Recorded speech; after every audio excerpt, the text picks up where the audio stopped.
então, de Campeonato Brasileiro, para a gente ver os melhores momentos dos jogos que aconteceram? Vamos sair do papo aqui para a gente começar a ver bola rolando. E a gente começa pelo Flamengo, né? O líder do Campeonato Brasileiro. Tá aí o Mengão enfrentando o Ceará. Que, olha, começou bem, começou melhor na partida, mas no segundo tempo, a torcida tá bem brava com o segundo tempo do Flamengo, PVC. A gente já tá vendo aí um gol, né? Aliás, foi um belo gol. O Flamengo abre o placar em 36 minutos Começa com o Léo Ortiz a jogada, passa pelo Bruno Henrique e com o Plata também. Foi um belo gol do Flamengo. Foi. E o Flamengo estava muito melhor no jogo. O primeiro tempo do Flamengo foi muito bom. Pressionava a saída de bola, jogava com 70% de posse, empurrava o Ceará para trás, até que houve o erro. Para mim foi o erro do Rossi. E não é para crucificar o Rossi, porque o Rossi tem jogado muito bem, mas aqui saiu mal do gol. Se é para sair, é para decidir. Tem um erro coletivo, tem uma marcação por zona na defesa, mas o Rossi sai, se é para sair, é para decidir. Então, acho que o Rossi errou. Repito, o Rossi tem jogado muito bem, inclusive o primeiro tempo dele ontem, com 2 boas defesas, mas errou no lance do gol. Cara, não é pecado empatar com o Ceará diante de 57 mil pessoas no Castelão. Para a torcida do Flamengo foi, não Mas foi? as pessoas estão loucas, cara. As pessoas estão loucas. Calma. Eu vou voltar a dizer o que a gente está dizendo aqui. Desde janeiro, não é agora. Ninguém sabia que você ia voltar na Copa do Mundo de Clubes, ia ter 11 jogos em 33 dias. Todo mundo sabia disso. É impossível você jogar 11 partidas em 33 dias e ter o mesmo nível de desempenho. Pela primeira vez na história, na Europa, aconteceu isso nesse ano com o Internacional e Barcelona. A Inter perdeu, a Inter era a virtual campeã italiana, ela perdeu o campeonato italiano, a Copa Itália e a final da Liga dos Campeões, com a maior goleada da história da final da Liga dos Campeões, e jogando 11 partidas em 33 dias. Vai acontecer, aconteceu com o Internacional, aconteceu em menor escala com o Barcelona, vai acontecer com o Flamengo. É inevitável. Agora, vamos combinar. Você empatar com o Ceará em Fortaleza, você fez 7 partidas depois do Mundial. Ganhou 4, empatou 1 e perdeu 2. Perdeu para o Santos e perdeu para o Atlético. Você podia ter 7 vitórias seguidas, tendo 30 dias depois... 30 não, voltou dia 13. Dia 13, que dia é hoje? Hoje é dia 4. Em 20 dias você jogou 7 jogos. Menos de 21 dias. Dá menos de um jogo a cada 3 dias. Você perdeu 2, empatou 1 e ganhou 4. Não é nada. E é líder do campeonato. E é líder do campeonato por pontos ganhos e perdidos. Então, assim, as pessoas, com todo respeito, eu faço parte desse grupo, a gente enlouqueceu. Aqui a gente o torcedor, né, ele tem o sentimento dele, a gente também não é sommelier de torcida, né, cada um sente de um jeito e é legítimo isso, mas é um sarrafo que tá alto demais, você vê dessa forma também, Hernan? Porque, assim, é um Flamengo, né, que tem jogadores chegando aí, claro, os jogadores vão precisar de adaptação. Ontem, por exemplo, o Emerson Royal e o Lino jogando, eles que estão chegando agora, né, fizeram suas primeiras partidas na Copa do Brasil contra o Galo, um time um pouco diferente, mas a torcida sempre quer ver o Flamengo ganhar e, mais do que isso, encantar. Nem sempre vai dar. É um sarrafo muito alto ou o desempenho do Flamengo tem deixado a desejar também? Não, eu acho que é um pouco de tudo. É um momento de instabilidade do Flamengo. E dá para entender que é um momento de instabilidade pela quantidade de jogos, pelo fato de não ter tido tempo para descansar ou mesmo para treinar nesse período do Mundial, porque o Flamengo jogou o Mundial. Então seria natural oscilar, ainda mais que os reforços estão estreando agora, né? É aquela velha história que eu sempre falo aqui, futebol não é videogame. Não é assim, peguei o Carrascal, Emerson Royal, Saúl, agora eu vou montar um super time e no meu joystick é tudo lindo. Mas não é assim, né? Futebol tem processos. E nem técnico de futebol tem joystick. E o Felipe Luiz também, assim, falar o Felipe Luiz agora está em queda de rendimento, está em baixa. Eu acho que não, acho que é um momento de instabilidade que todas as equipes passaram. O Fluminense passou agora e olha que não tem o poderio financeiro de contratar como o Flamengo está contratando. Então, do lado do torcedor, dá para entender que ele gera uma expectativa. Porque assim, imagina, teu time contrata 4 caras de fora, tem grana, já tem um elenco bom. Agora pintou o campeão. Então, assim, é natural ter essa empolgação. Só que essa empolgação não pode misturar as coisas, não pode atrapalhar os processos que o Flamengo faz. O Flamengo é um time muito bem estruturado nessa questão. Tudo que acontece em torcida, óbvio que repercute, mas assim, acaba que o trabalho não é afetado por isso, porque o Felipe Luiz tem esse perfil, tem convicção naquilo que faz. Vamos esperar a Copa do Brasil, esperar a Libertadores e assim, eu entendo que logo, logo o Flamengo vai engrenar de novo. A gente já vai falar mais sobre a Copa do Brasil já. Inclusive, a gente vai lá direto para o Rio de Janeiro, porque Carrascal vai ser apresentado daqui a pouco, 2h30, 3 da tarde, ele pinta ali, mas assim que ele aparecer no Ninho do Urubu, a gente traz as primeiras palavras dele.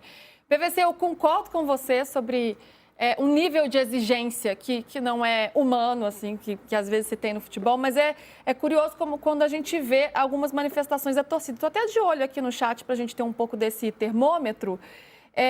O Nunes Silva aqui, por exemplo, ele fala, perder ponto para o Cruzeiro, tudo bem, mas para o Ceará, para o Vitória, Juventude, Vasco, Santos, Grêmio, aí não dá. Então, posso dar uma resposta para isso? É a tabela inteira. Então. Posso dar uma resposta para isso aqui? Isso aqui é muito bom. Olha só. De 2016, a última vez que o campeão inglês perdeu ponto para time rebaixado foi em 2014. Quando o Manchester City perdeu para o Cardiff. Perdeu o jogo para o Cardiff. E a última vez que o campeão espanhol perdeu ponto para time rebaixado, perdeu ponto não, perdeu o jogo para time rebaixado, foi o Atlético de Madrid em 2014 para o Osasuna. Tá? Vamos pegar aqui assim. De 2017 para cá, o Corinthians perdeu para o Atlético Goianiense, perdeu o jogo para o Atlético Goianiense rebaixado. Em 2018, o Corinthians campeão brasileiro perdeu para o Atlético Goianiense rebaixado. Em 2018, o Palmeiras perdeu para o Sport rebaixado. Em 2019, o Flamengo não perdeu. Em 2020, o Flamengo empatou com o Botafogo rebaixado. Em 2021, o Atlético perdeu para o Bahia rebaixado. Em 2022, para o Bahia rebaixado, para o Grêmio rebaixado. 2022, o Palmeiras perdeu para o Ceará rebaixado. Em 2023, o Palmeiras perdeu para o Santos rebaixado. Em 2024, o Botafogo perdeu para o Criciúma rebaixado. Olha que... Por isso que a gente fala assim, quando você fala... Outro dia, meu amigo André Rizek disse que o Brasileirão não é mais imprevisível porque os times de mais dinheiro ganham mais. Mas tá bom, ok. Desde 2005, todos os campeões e vices da Espanha foram Real Madrid e Barcelona. Menos 4 vezes. O Atlético de Madrid ganhou o campeonato 2 vezes, foi vice-campeão 1 vez e o Villarreal 1 vez. Então, de 2005 para cá, são 21 campeonatos. De 21, 17 vezes o Real Madrid foi campeão e o Barcelona vice, ou o Barcelona campeão e o Real Madrid vice. No Brasil, desde 2017, todo ano o campeão brasileiro perde ponto para time rebaixado. Exceto em 2019, o Flamengo do Jorge Jesus. Então, cara, mas ninguém percebeu isso. Ninguém notou. Ninguém percebeu que acontece isso. Que você vai jogar contra o Ceará e pode perder ponto para o Ceará. Que você vai jogar contra o Vitória no Barradão e pode acontecer um empate ou uma derrota. Ninguém notou. Cara, é muito louco, cara. Nós estamos vendo qual campeonato? Que realidade? Eu estou vivendo onde? Em Marte? E o mais absurdo é que ninguém tem condição de descrever isso. Porque a função nossa, imprensa, é falar, cara, a realidade é esta aqui. A realidade eu queria que fosse diferente, mas não é. A realidade é essa aqui. Eu tenho que vir trabalhar, senão não tem dinheiro para comprar pão amanhã de manhã. Você queria viver um iate? Eu também, mas não dá. Eu queria ganhar todos os jogos de todas as rodadas do Campeonato Brasileiro? Também queria, mas não consigo. Então, assim, cara, que campeonato nós estamos vendo? Desde 2017, todo ano, menos 2019, o campeão brasileiro perde ponto ou perde jogo para rebaixado. Na Inglaterra, não. Mas eu não vou mudar para Londres. Meu irmão mora em Londres, eu moro em São Paulo. E é o campeonato do equilíbrio, né? Já estava na hora da gente perceber. Isso é um campeonato equilibrado, todo mundo tem suas forças, o futebol é cada vez mais nivelado, essa é a realidade mesmo. Agora, falando em equilíbrio, vamos ver o Palmeiras, então. A gente está vendo a tabela aí que mostra isso, né? O Flamengo como líder do Campeonato Brasileiro junto com o Cruzeiro, sendo que o Cruzeiro tem um jogo a mais, né? Então, o Flamengo tem essa vantagem aí. Seguido pelo Palmeiras com 33 pontos, Bahia, Mirassol e Bragantino fecham o G6. Daí vem na sequência Botafogo, São Paulo, Fluminense e o Galo na primeira página. Depois Ceará, Corinthians, e aí a gente vai seguindo aí até a zona do rebaixamento, que tem Santos, Fortaleza, Juventude e Sport. Esses times, sim, muito preocupados. Lembrando que Santos e Juventude jogam hoje, se enfrentam hoje, então ainda tem aí uma partida para ser realizada. E André Hernan estará nessa partida, inclusive. Estarei hoje, vou Estará nessa partida. Entregar o craque do jogo. vou entregar o troféu para o craque do jogo. O troféu para o craque. É isso, gente. A premiação para o craque. Você não vai entregar o craque do jogo. Mas Não vou antes da gente entregar. falar do jogo Até de o craque do jogo não vai entregar nada. Você não é craque do jogo. Aí eu não sei. Vamos ver o Palmeiras, como é que foi a situação do Palmeiras ontem. O Palmeiras começou perdendo para o Vitória, né? Chegou a estar perdendo por 2-0. Renato Kaiser marcou o primeiro gol, o Eric fez o segundo. Aí Abel Ferreira chamou a tal da cavalaria. Colocou vários jogadores em campo com um time muito mexido. Você já tá dando risada. Batalhão aqui. de choque, é. Batalhão, chamou o Bop. tá na moda usar essa frase, né? Essa expressão. A cavalaria tá virando um clichê. Pois ó. Facundo, Vitor Roque, Piquerez, Ramon Sousa, todo mundo entrou aí no segundo tempo e o Palmeiras conseguiu o empate por 2-2. E aí, Hernanzito, como é que você tá vendo? A gente tá falando aqui, né, de quem pode poupar ou não. Foi a escolha que o Abel fez ontem, pelo menos para iniciar a partida. Fez bem ou não fez? Fez bem, poupou todo mundo. O Vitória é um time que tem um elenco reduzido, mas o Carille chegou fazendo um bom trabalho lá. Vou copiar o PVC aqui. Não é um absurdo, com o time reserva, você ter um resultado ruim contra o Vitória. É difícil jogar lá. É bem difícil. A gente tem que ter algum respeito por um clube da tradição do Vitória. É isso. Quem já foi a Salvador, no Barradão, a torcida não para nem um minuto. O time, como conjunto, elenco do Vitória, é curto, não é de tanta qualidade. Mas o Carille sabe arrumar time. E aí tem jogador de velocidade como o Eric, que faz um golaço desse, circunstância do jogo. E aí o Abel começou a fazer as alterações e conseguiu um empate. Então, assim, é o pior Palmeiras da era Abel. O Abel bateu no teto. O elenco do Palmeiras é ruim. O elenco é curto. As contratações foram erradas. É tanta reclamação, é tanto questionamento, mas aí você vai ver o Palmeiras. Melhor campanha da Libertadores. Classificado na Copa do Brasil, disputando, né? Não está morto, né? Porque perdeu de 1-0, tem um jogo em casa. Na terceira colocação do brasileiro. Então, assim, daqui a pouco a gente, né, vai estar exigindo que os caras façam loucuras, porque não ganham um jogo. Então, acho que é um momento de paciência. É um time que está se formando. Então, eu acho que, assim, às vezes tudo fica muito exagerado. Não, parece que você está cultuando a derrota e não é isso. Dá uma noção de realismo. Você está passando pano pro Abel. Não se trata... Tem essa crítica também. E não é pelo Abel. A questão não é o Abel, nem é o Felipe Luiz. A questão é o entendimento do nível de realismo que você precisa ter. O Palmeiras do Rubens Minelli, do Oswaldo Brandão, ia jogar contra o América de Rio Preto e empatava e perdia. Ia jogar contra o Comercial em Ribeirão Preto e perdia. O São Paulo do Tele também. Também. Então, cara... O Flamengo foi eliminado do Campeonato Brasileiro no Maracanã com o jogo contra o Ceará, em 85. O Flamengo foi eliminado, o Flamengo perdeu o tetracampeonato carioca, tá na história, só buscar, pro Serrano em Petrópolis. Então, pera um pouquinho, você não pode empatar com o Ceará em Fortaleza? Você não pode empatar com o Vitória em Salvador? O Vitória fez uma final de Campeonato Brasileiro contra o Palmeiras. Um dos maiores Palmeiras de todos os tempos. Sérgio, Cláudio, Antônio Carlos, Kleber, Roberto Carlos, Sampaio, Mazinho, Zinho e Edilson, Edmundo e Evair ganharam de 2-0 do Vitória no Morumbi. Uma final de Campeonato Brasileiro. É um Vitória que está aí no momento tentando se estabilizar, uma estabilidade maior com o Carille, né? A gente está vendo os lances da partida, a gente viu o gol de empate do Piquerez de pênalti e teve o Flaco Lopes também no finzinho da partida. Mas não falando sobre a conjuntura, o jogo em si, PVC, como é que foi esse jogo do Palmeiras? Eu acho que o Palmeiras tem um problema hoje, continua sendo o mesmo problema desde o início do ano. O Palmeiras não conseguiu se estabilizar. E é mais difícil se estabilizar num processo de 11 jogos em 33 dias. Mas o Palmeiras não montou o time novo. E acho que essa é a parte, e vamos chegar na coletiva do Abel, essa é a parte que está tornando o Abel mais instável. Embora todas as coletivas do Abel, desde o princípio, tenham tido curtos circuitos de tempos em tempos, o Abel parece um pouco mais...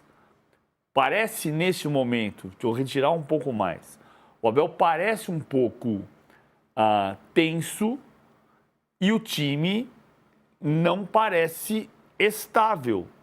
É um time que perdeu 12 jogadores em relação ao ano passado, perdeu porque quis perder, perdeu o Mike para o Santos, perdeu o Vitor Reis para o Manchester City, perdeu o Estevão, o Paulinho está machucado, mas saíram 12 jogadores e chegaram 9.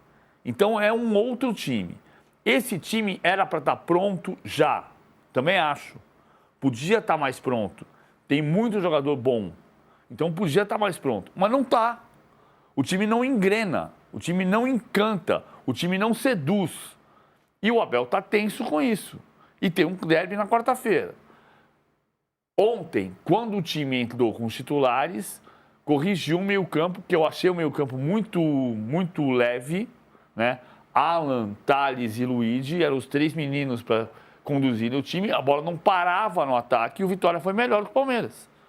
Depois que entrou o batalhão de choque, já não pode mais falar na cavalaria. o time estabilizou e conseguiu chegar ao empate, podia até ter vencido a partida. Mas tem um detalhe que eu acho muito valioso, uma informação muito valiosa para entender o tamanho do tombo, que não foi tombo, porque foi um empate. O Palmeiras ia ontem perder o segundo jogo seguido depois de um ano e uma semana. A última vez que o Palmeiras perdeu 2 jogos seguidos foi dia 27 de julho do ano passado, quando o Abel admitiu que errou o planejamento e escalou só reservas contra o Vitória, no Allianz Parque. Olha que coincidência incrível. No ano passado, 27 de julho, ele escalou reservas contra o Vitória, 10 jogadores diferentes da derrota para o Fluminense, e o Palmeiras no Allianz Parque perdeu por 2-0 para o Vitória, surpreendentemente, com um time de 10 mudanças em relação ao jogo anterior. Vitória era do Carpini no início do trabalho. Carpini no início do trabalho. E agora o Palmeiras ia perder pela segunda vez seguida depois de um ano e uma semana. Contra o Vitória, no Barradão, com um time reserva. Só que não perdeu. Então faz um ano e uma semana que o Palmeiras não perde 2 jogos seguidos. E assim, ó, você vê o termômetro da torcida do Vitória, os caras estão bravos. Porque saiu 2-0, a torcida estava lotando o estádio, empurrou, era time reserva. O derrota foi o Vitória. Era time reserva do Palmeiras. Então, assim, o torcedor do Vitória, sim, tem razão de achar que o time vacilou. E assim, vacilou porque é um elenco curto e a qualidade do elenco não é, assim, uma maravilha, né? O cara, ele vai ter muito trabalho aí para arrumar esse Vitória. Então, você pega o lado do Palmeiras, fez mudança ali, muda daqui, tem elenco. Então, você olha o universo Palmeiras, ele olha muito o copo meio vazio do que o meio cheio.